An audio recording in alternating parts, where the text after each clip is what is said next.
Muy buenos días. Hoy, 23 de enero, comenzamos el día con la lectura de la palabra del Señor. Continuando, como siempre, de manera consecutiva, este tiempo en el libro de Génesis, capítulo 41, desde el versículo 53 en adelante, en la Nueva Traducción Viviente. Y dice así la palabra del Señor.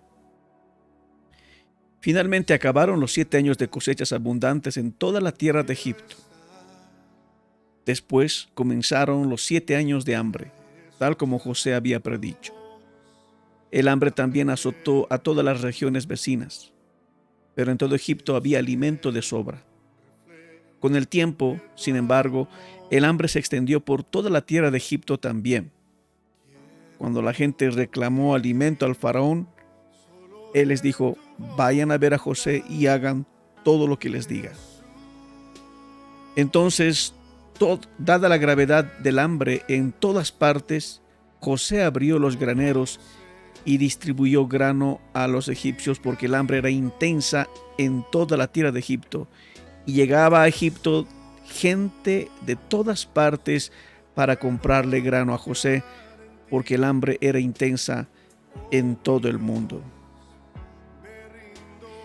Wow, este momento tan particular para la gente que vivía en aquel lugar. Se estaba cumpliendo lo predicho, lo que Dios había definido. Hay un aspecto importante que notar en este momento y quisiera que prestes atención. La providencia de Dios es aquella que conoce los tiempos. La providencia de Dios significa que Él está en el control de la historia. Quizás este aspecto es lo que te debe llamar la atención. Para las siguientes lecturas, si no entendemos esto, vamos a entrar en muchas dudas. De hecho, junto a la providencia tenemos que hablar también de la soberanía y por último de los misterios, que significa conocer más al Señor. Porque muchas veces el hecho de no lograr entender algo, o sea, se va a traducir en un misterio, del cual solo podremos entender más adelante cuando pasen otros sucesos históricos o en la eternidad. Entendamos primeramente que la providencia de Dios sabía que en el mundo habría de ocurrir un desastre natural como una sequía de grandes proporciones. Los países aledaños de la región habrían de ser afectados. Estamos hablando a partir de Egipto, todo Canaán, Siria, Arabia. Habrían de morir miles. Si Dios no haría algo al respecto, serían millones y millones y millones de personas que quedarían prácticamente en la nada. Si no, habrían de huir a otros lugares, se habría acabado todo. Una sequía prolongada era una calamidad terrible para aquel tiempo. ¿Qué había ocurrido? ¿Por qué hablamos de el control de Dios en la historia? En primer lugar, en Egipto los egipcios eran muy enemigos de los pastores, ¿no? De los semitas, de las costumbres. Ellos tenían otras costumbres muy distintas. Habían sido un imperio interesante con 12 dinastías ya, que significa que ellos habían logrado tener preponderancia en toda la región. Pero después de su 12ª dinastía, fueron invadidos y conquistados por una nación desconocida, pero que antes que ellos habían dominado el caballo y el carro, que para los egipcios en ese tiempo eran desconocidos. Y ocuparon Egipto aproximadamente a los años 1700 a.C., los Hicsos. Ellos estarían en el dominio de Egipto. En ese tiempo llegó José a ese lugar y llegó a ser el segundo más importante. Ellos tenían otras costumbres y procuraron dominar Egipto. Más adelante, y hablaremos después, los verdaderos egipcios comienzan a levantarse en batalla con los de Tebas que exactamente fueron los que también aprendieron a dominar el caballo y el carro y expulsaron a estos extranjeros. Fue una humillación para los egipcios en este tiempo de la historia. Por eso es que cuando llega el tiempo de Jacob para llegar a su tierra, vale decir a la tierra de los egipcios, dice un nuevo gobierno. Después de 400 años que estuvo los israelitas en Egipto, dice hay un nuevo gobierno que no conocía a José. Uno se podría preguntar por qué. Eso vamos a explicar más adelante también. Pero ¿qué estoy hablando? Dios permitió que haya un cambio de gobierno en ese lugar para que éste le dé la posibilidad también a José de subir a lugares tan importantes como fue el segundo lugar. Esto porque José había hecho un trabajo tan meticuloso, tan fuerte, que al simple parecer eh, uno dijera, ordenó que se cosecharan, hizo almacenes gigantes, controló.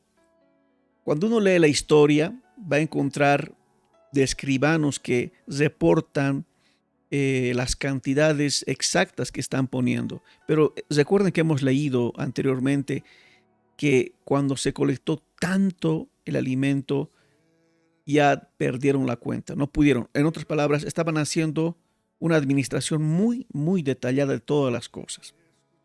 Ahora, ¿ustedes creen que José no tendría oposición?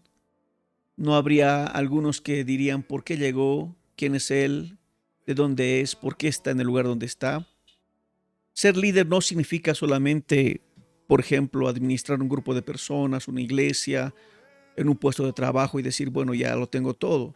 Significa oposición, significa administración, significa tiempos de gran y de peor motivación.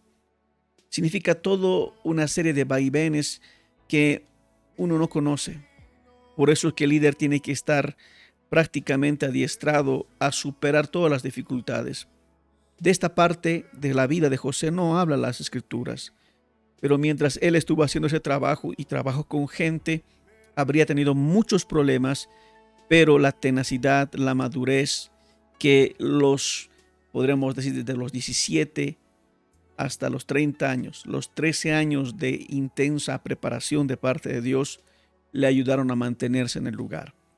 O sea, el carácter que Dios había trabajado en él le ayudó a mantenerse en ese tiempo de trabajo.